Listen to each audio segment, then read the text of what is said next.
मैं एक सजेशन यहाँ पे देना चाहूँगा कि जो स्टूडेंट कंप्यूटर साइंस में एडमिशन लेना चाहते हैं और उनके पास थोड़ा 1 डेढ़ 2 महीने का समय है, उसमें क्या करें।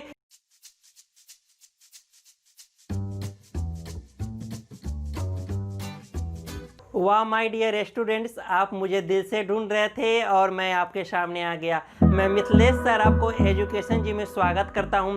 बच्चे, आप इस चैनल के बारे में तो जानते ही हो कि एजुकेशन रिलेटेड आपको इन्फॉर्मेशन चाहिए, चाहे वो कॉलेज इंस्टीट्यूट का हो, चाहे वो स्कूल्स का हो, ये आप हमारे एक्सपर्ट से पूरा जान सकते हैं। हमारा जो एक्सपर्ट का नंबर दिया हुआ है उस पर कॉल करके आप समझ सकते हो। बच्चों, आज हमारा टॉपिक है कि गजब का डिमांड है कंप्यूटर साइंस में। हाँ, सही सुन रहे हो बच्चों, कंप्यूटर साइंस का तो रियली में गजब का डिमांड है। कहाँ, सिर्फ स्टूडेंट के नज़र से नहीं, आपको जो कंपनीज है वो भी कंप्यूटर साइंस का रियली में ज़्यादा डिमांड कर रहे हैं। और इवन बोलो कि जो कोविड-19 आया, ये तो पूरा वर्ल्ड का सिनारियो ही चेंज कर दिया। मतलब हर चीज़ लगभग ऑनलाइन हो रहा है, समझ रहे हैं आप, और इवन देख भी रहे हैं। तो बच्चे, आज हम बात करने वाले हैं कि जो आप कंप्यूटर साइंस का डिमांड करते हो या एडमिशन लेना चाहते हो, तो क्या क्या पॉइंट्स आपको क्लियर होना चाहिए या क्या क्या आपको समझ लेना चाहिए कि अगर हम कंप्यूटर साइंस लेंगे तो ये मेरे लिए बेटर है कि नहीं, अच्छा है कि नहीं। कि ऐसा नहीं है कि सब बोल रहा है तो हम भी कंप्यूटर साइंस लेके पढ़ने लगे और 4 साल स्टडी किए और कुछ समझ में नहीं आया, तो ऐसा काम नहीं करना है। क्लियर है बच्चों? हाँ, तो सबसे पहला पॉइंट यह है बच्चा कि अगर आपका इंटरेस्ट है, हाँ मैं तो ये सबसे पहले कहूँगा कि अगर आपका इंटरेस्ट है बाबू तो कंप्यूटर साइंस ही लो। अगर इंटरेस्ट नहीं है तो साफ मत लो, उसका वैल्यू 0 के बराबर कर दो। अगर उसका इंटरेस्ट आपका है तो पूरा 100% एक ही फोकस करो कि मेरे को कहीं भी पढ़ना है तो कंप्यूटर साइंस में ही पढ़ना है। सारा खेल इंटरेस्ट का है। अगर आपको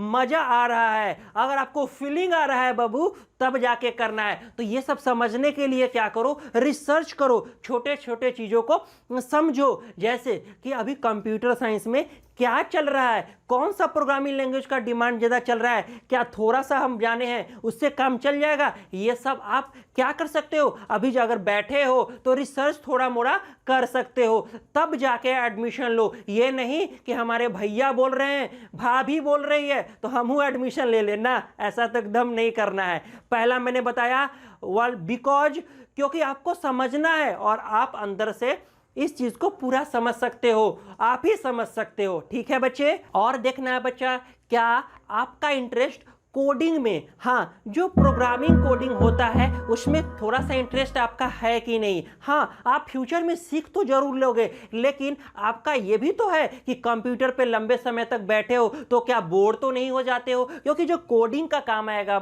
स्टूडेंट्स, वो एक तरह का ही आता है। मतलब अगर ये काम कर दिए तो सिमिलर टाइप इसमें भी मॉड्यूल में डालना है, ये भी मॉड्यूल में डालना है। तो इससे आप घबरा तो नहीं जाओ कि बार बार मेरे को एक ही तरह का काम करना पड़ रहा है। तो थोड़ा सा इंटरेस्ट अपना देखो, थोड़ा सा करके देखो अपना। जैसे अगर आप जिस चीज में पढ़े हो, अगर HTML ही पढ़े हो बाबू, तो HTML में थोड़ा सा करके देख लो अभी। हाँ, एडमिशन से लेने से पहले आपका कॉलेज में लगभग 2 मंथ 1.5 मंथ का समय रहता है, पूरा काउंसलिंग में टाइम लगता है, तो ये सब आप अभी देख सकते हो। क्लियर है बच्चों? हाँ, एक और बात है स्टूडेंट्स कि आपका एनालिटिकल जो स्ट्रेंथ है वो क्या होना चाहिए, अच्छा होना चाहिए। क्योंकि आप अगर किसी चीज को नए बेस से सोचोगे तब जाके कुछ अपने ब्रांच में अच्छा कर सकते हो। जो ऑलरेडी चल रहा है उसमें अगर उसी टाइप कर दोगे तो मार्केट में क्या डिमांड आएगा। तो जो नया कंसेप्ट है, नया थिंकिंग है, वो आपको लाने में अच्छा लगता है कि नहीं, आप समझ पाते हो चीजों का कि नहीं, तो ये थोड़ा सा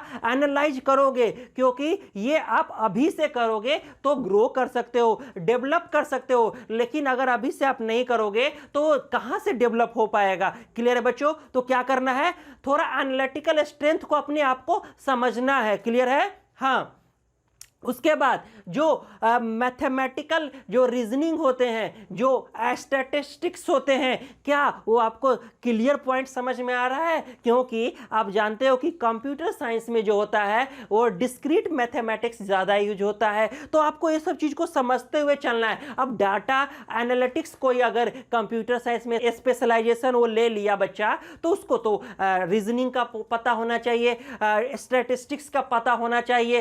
क्लियर है ना? तो ये सब चीज को समझना पड़ेगा। और कोई बिग डाटा ले लिया तो उसको पूरा मैथमेटिकल जो फॉर्मूलाज होते हैं, जो चीजें होते हैं, वो तो समझ में आनी चाहिए ना। तो अभी से आप इंटरेस्ट अपना देखोगे ना बच्चे, क्या मेरा इंटरेस्ट इसमें है कि नहीं।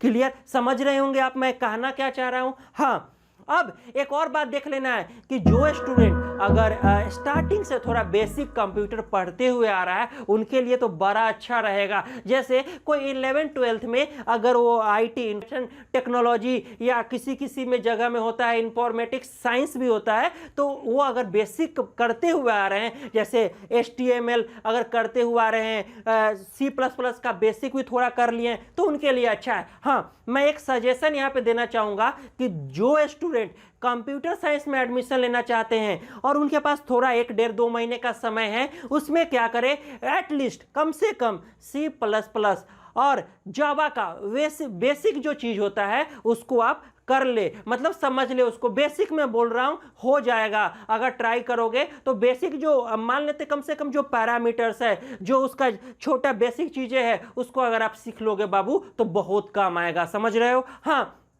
उसके बाद नेक्स्ट इंपॉर्टेंट एक और बात है कि आपका कम्युनिकेशन स्किल है वो अच्छा होना चाहिए। क्योंकि अगर आप कंप्यूटर साइंस के फील्ड में जा रहे हो बच्चे, तो ज़्यादा क्या हुआ, आईटी सेक्टर के फील्ड में जा रहे हो, तो आपका जो प्रोफेशनल्स होंगे, जो हायर पोजीशन पे पहुंचते हैं, उनको जो टीम है उसको मैनेज करने आना चाहिए। तो ये सब थोड़ा सा अभी आप सोच सकते हो और समझ सकते हो, और धीरे धीरे इसको इम्प्रूव भी कर सकते हो। तब जाके मजा आएगा, रियल कंप्यूटर साइंस जो इंजीनियर बनने का मौका आएगा और मजा आएगा। ठीक है, आप कोडिंग करने में एक्सपर्ट हो जाओगे, वो अच्छी बात है, लेकिन एक और चीज है, अगर उसी चीज को आप 10 लोगों से मैनेज करके आप अगर काम करवा लेते हो तो वो काम ज्यादा फास्ट होगा और जल्दी काम होगा। समझ रहे हैं बात को? मेरा कहने का मतलब क्या है? तो अगर आपका अच्छा कम्युनिकेशन रहेगा तब तो अपना मैसेज अगले के पास पहुंचा पाएंगे। क्लियर है? क्योंकि सिर्फ एक जगह प्रोग्रामिंग करके बैठ के रहने से भी काम नहीं चलेगा।